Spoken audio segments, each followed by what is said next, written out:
काल दिवसभर एक विषय चर्चेत होता, तो म्हणजे नाशिक येथील साहित्य संमेलनादरम्यान गिरीश कुबेर यांच्यावर शाईफेक झाली।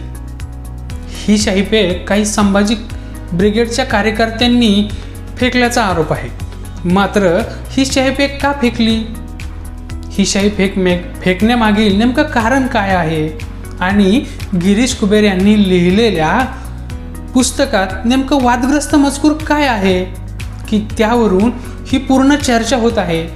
चला तर मग आपण लेट्स अप मराठीच्या बातमी सोप्या शब्दात या सेगमेंटच्या माध्यमातून संपूर्ण माहिती आपण पाहणार आहोत। तर हा नेमका वाद काय आहे पाहूयात। ज्येष्ठ पत्रकार गिरीश कुबेर यांचं renaissance state the unwritten story of making of Maharashtra हे इंग्रजी भाषेतील पुस्तक काही दिवसापूर्वी प्रकाशित झालं।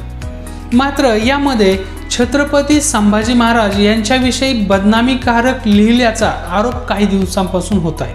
मग प्रश्न असा येतो की नेमकं या पुस्तकामध्ये काय लिहिलेलं आहे पाहूयात। अखेर वारसाचा वाद संपुष्टात आणण्यासाठी छत्रपती संभाजी महाराजांनी सोयराबाई आणि त्यांच्याशी निष्ठा असणाऱ्यांना ठार केलं। त्यापैकी काही जण छत्रपती शिवाजी महाराजांच्या अष्टप्रधान मंडळातील होते। या रक्तपातामुळे छत्रपती शिवाजी महाराजांनी तयार केलेल्या मौल्यवान अशा कर्तृत्ववान मंडळीच्या फळीचा अंत झाला।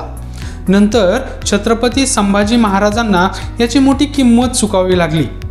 गिरीश कुबेर यांनी लिहिलेल्या पुस्तकातील हा मजकूर आहे। यावरून संपूर्ण वादंग उठला असून यावरून आरोप प्रत्यारोप होत आहेत। तर तुम्हाला आता तुमच्या लक्षात आलं असेल की हा वाद नेमका काय आहे। कसा वाटला तुम्हाला हा व्हिडिओ कमेंट करून आम्हाला नक्की कळवा। धन्यवाद।